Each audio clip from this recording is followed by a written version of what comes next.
क्या कर रही हो बेबी? क्या बात है बेबी?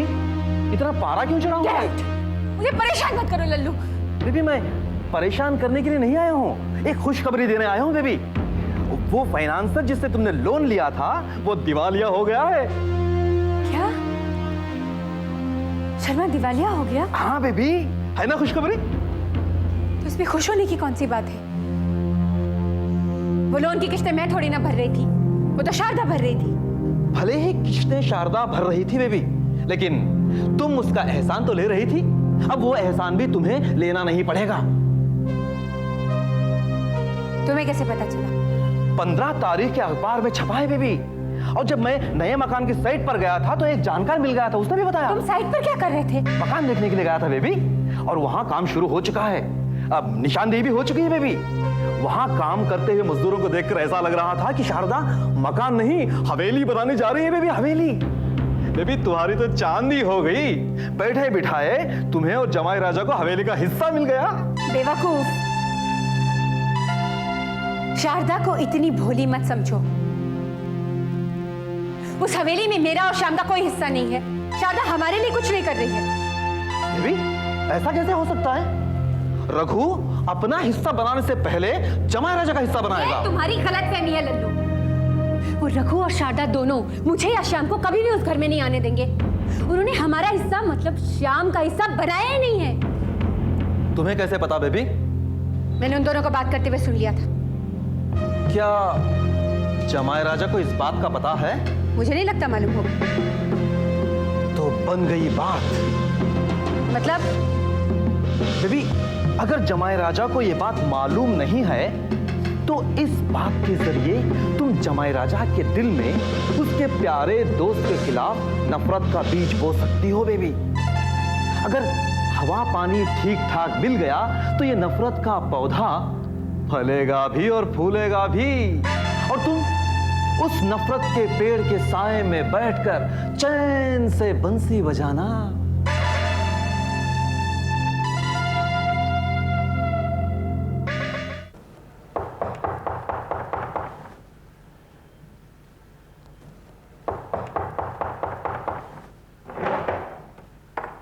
अजय।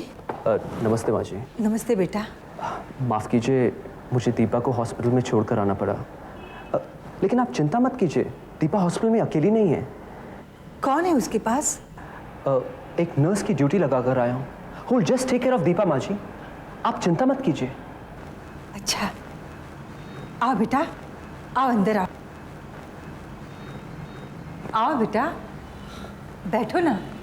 नहीं माँ जी, मेरे ख्याल से अभी बैठने का वक्त नहीं है। आप जितनी जल्दी हो सके हॉस्पिटल जाइए, क्योंकि नर्सों पर भरोसा नहीं किया जा सकता।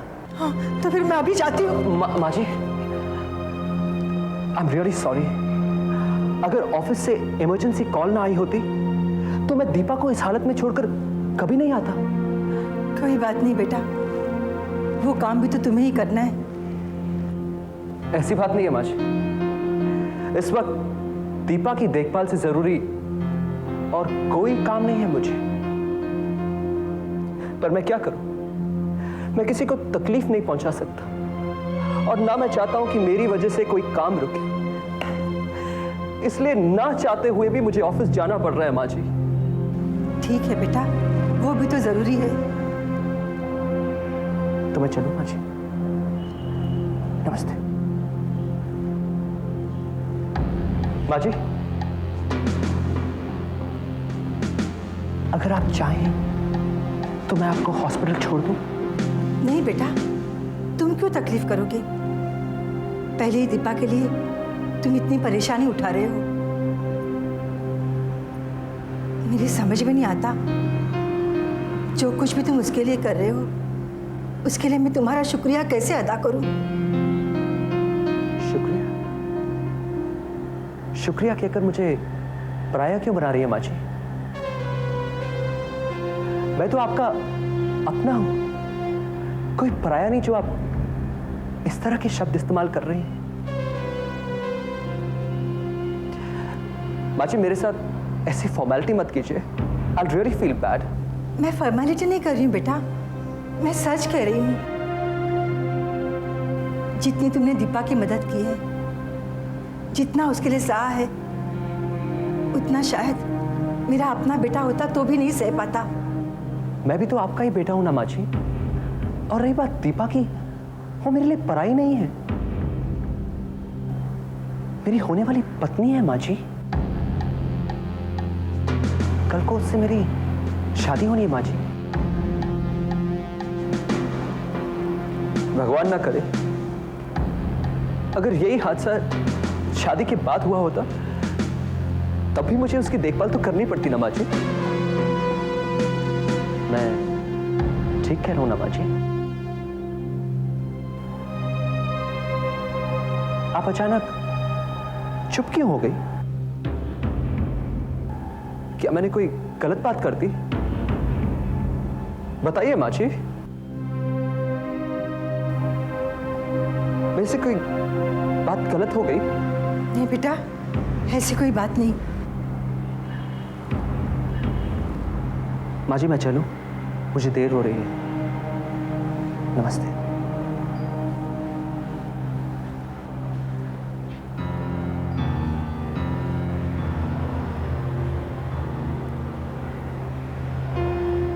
माँ जी, मैं सोच रहा था कि ऐसी घबराने वाली बात भी नहीं है।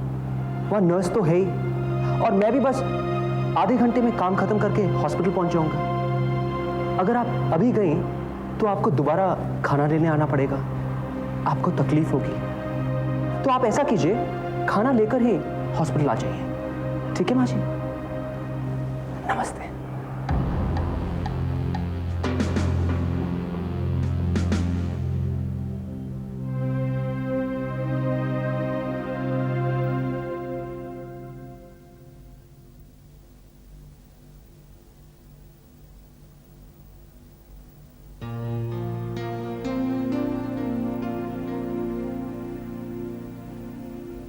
श्याम, यहाँ अकेले अकेले क्या सोच रहा है? बस यही सोच रहा था कि बचपन से लेकर आज तक, पंढरपुर से लेकर शहर तक, हमारी दोस्ती ने कितने उतार चढ़ाव देखे हैं रघु। कितनी मुसीबतें झेली, कितनी परेशानियां उठाई, लेकिन कभी कमजोर नहीं पड़ी। जो कमजोर पड़ जाए श्याम, वो दोस्ती नहीं, दिल लगी होती है। बिल्कुल सही कह रहा है तू। इसलिए देखा था तूने वर्मा साहब क्या रह नहीं पाए मैं। बिल्कुल दिल नहीं लग रहा था मेरा वहां पे, न खाने में, न सोने में, न रहने में। बस ऐसा कर रहा था दिल के जल्दी से जल्दी इस कैदखाने से भागकर तेरे पास पहुंच जाऊं। मैं कौन सा तेरे बिना यहाँ बहुत सुकून से रहता था श्याम। अच्छा रघु, एक बात बता, जितने अच्छे हम दोस्त हैं, क्या हमारे बच्चे भी उतने ही गहरे और अच्छे दोस्त बनेंगे? फिलहाल ये कहना मुश्किल है, वो तो वक्त आने पर ही पता चलेगा। हाँ, हकीकत तो तभी मालूम पड़ेगी। लेकिन फिर भी तेरा दिल क्या कहता है? मेरा दिल ये कहता है कि जब हम दोनों एक ही गांव में रहकर इतने अच्छे दोस्त बन गए, तो हमारे बच्चे तो एक ही घर में रहकर हमसे भी ज्यादा अच्छे दोस्त बनेंगे। लेकिन मैंने सोच लिया है कि बच्चे होने के बाद हमारी दोस्ती नहीं रहेगी। क्यों? फिर हम रिश्तेदार बन जाएंगे। वो कैसे? अगर मेरी बेटी हुई ना, तो तेरे बेटे से ब्याह दूंगा। और अगर तेरा बेटा हुआ तो? वही तेरी बेटी से। और अगर दोनों बेटे हुए शाम तो फिर हम अच्छे दोस्त ही रह जाएंगे, रिश्तेदार नहीं।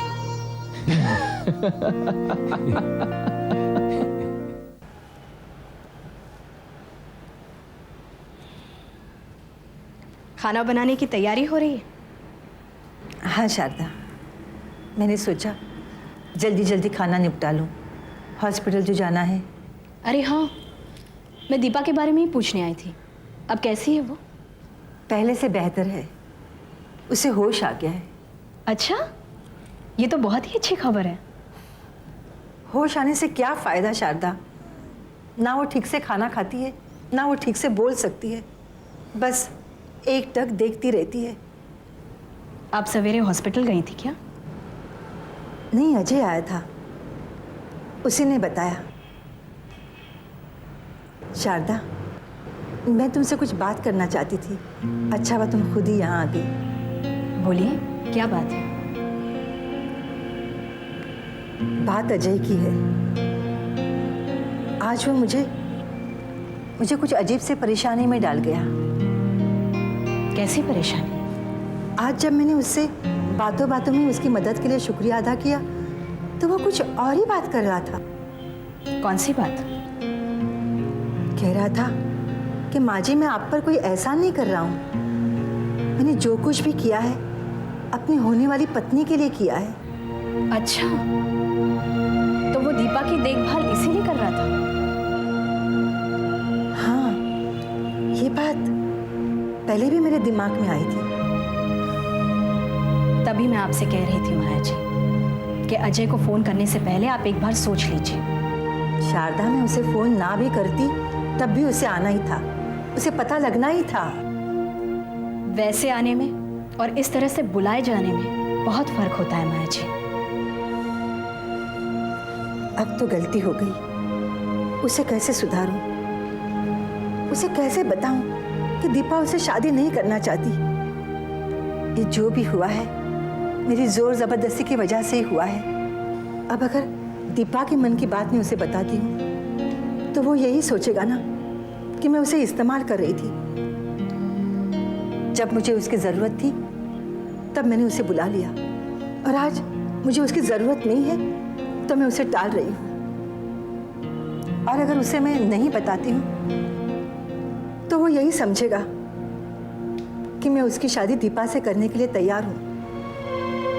समझ में नहीं आ रहा है शारदा कि मैं इस समस्या का हल कैसे करूँ। माया जी, ऐसी कोई समस्या नहीं है जिसे सुलझाया ना जा सके।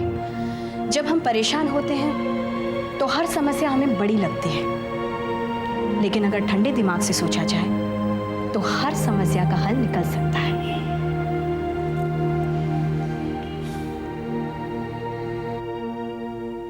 कहाँ गए थे श्याम? रघु के साथ बैठा था, और कहाँ जाऊंगा? क्या कर रहे थे? बैठे बातें कर रहे थे हम लोग। तुम कब तक ये बेपैसे की चाकरी करते रहोगे श्याम? तुम क्यों रघु की परछाई बने घूमते हो हमेशा? अरे तुम्हारा अपना भी एक वजूद है, कब पहचानोगे उसे? तुम्हारी तबीयत तो ठीक है? बड़ी बहकी बहकी बातें कर रही हो। श्याम, मैं कोई बहकी बहकी बातें नहीं कर रही हूँ, प्लीज। मैं तुम्हें 100 बार यही बात बता चुकी हूँ, पर तुम पर कोई असर ही नहीं होता। तुम मेरी बात कोई सुनते ही नहीं। श्याम, वो लोग तुम्हारा इस्तेमाल कर रहे हैं, इस्तेमाल, और तुम दोस्ती के पर्दे में अपना इस्तेमाल होने दे रहे हो। वाकई तुम्हारी तबीयत ठीक नहीं है आज। कोई मुझे क्यों इस्तेमाल करेगा? क्या फायदा उनका? बल्कि उल्टा मुझे फायदा है। उनकी फैक्ट्री में, उनके घर में, उनके दिलों में कहां नहीं हूं मैं? कहीं नहीं हो, कहीं भी नहीं हो श्याम। तुम उनकी फैक्ट्री में सिर्फ एक मुलाजिम हो, और जिस घर को लेकर तुम इतने बड़े बड़े सपने देख रहे हो, जिसके लिए तुम मेरे गहने गिरवी रखने वाले थे, वहां तुम्हारा कोई हिस्सा ही नहीं है। उन्होंने तुम्हारा हिस्सा बनाया ही नहीं। तुम जानती हो कि तुम झूठ बोल रही हो। मैं सच बोल रही हूँ श्याम।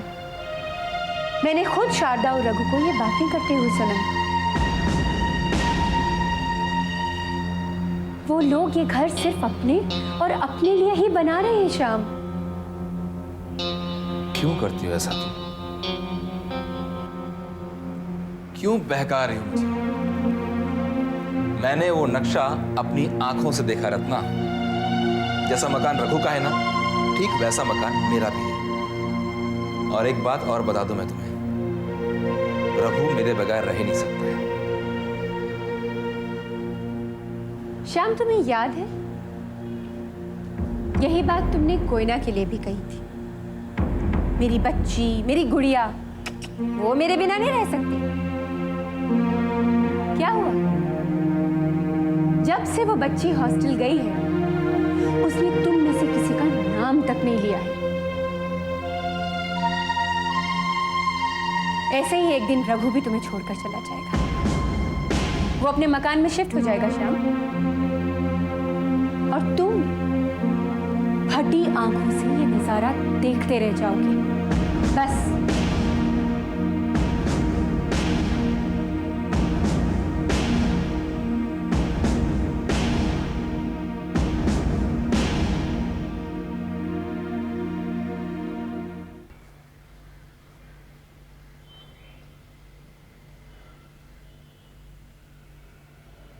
क्या मैं अंदर आ जाऊं? क्यों? इस सवाल की जरूरत ही क्या है रघु जी? आपको तो पता है कि मैं यहां आऊंगा तो किसी काम से ही आऊंगा। क्या कुछ हिसाब किताब में लगे हैं आप? हाँ, कहो लल्लू, क्या काम है? बस ज्यादा कुछ नहीं रघु जी, मुझे 15 तारीख का अखबार चाहिए था। क्यों, 15 तारीख के अखबार में कुछ खास खबर है क्या? हाँ है ना, बिल्कुल खास खबर है। ऐसी खबर जिससे आपका भी फायदा है और हमारा भी। हमारा क्या फायदा है लल्लू? वो भी बता दूंगा रघु जी, पहले अखबार तो दे दीजिए। ढूंढना पड़ेगा। कोई बात नहीं, मैं ढूंढ लूंगा। आप बेफिक्र होकर अपना काम कीजिए। बस इतना बता दीजिए कि पुराने अखबार पड़े कहाँ हैं? उन अखबारों में पड़ा होगा जो नीचे पड़े हैं, उसमें देख लो। अब ठीक है रघु जी।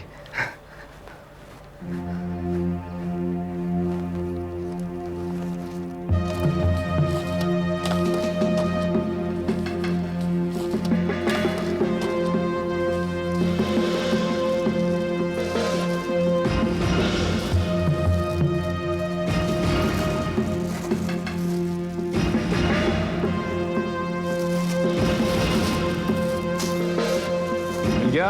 हाँ रघु जी, मिल गया। रघु जी, अखबार मिल गया, शुक्रिया।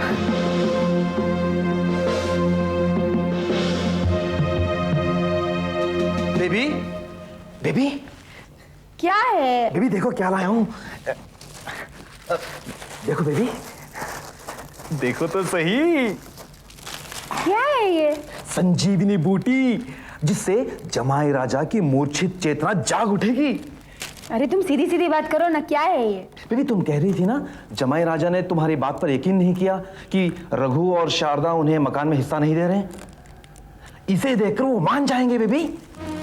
उन्हें यकीन हो जाएगा कि तुम जो कह रही थी वो सच कह रही थी, क्योंकि इस नक्शे पर तुम्हारे और जमाई राजा के हिस्से पर कांटा लगा हुआ है बेबी। और मुझे यकीन है ये काम जरूर शारदा का ही होगा। तुमने तो कमाल कर दिया लल्लू। अरे तुमने तो मेरी सारी समस्या हल कर दी। अब देखती हूँ श्याम मेरी बात कैसे नहीं मानता।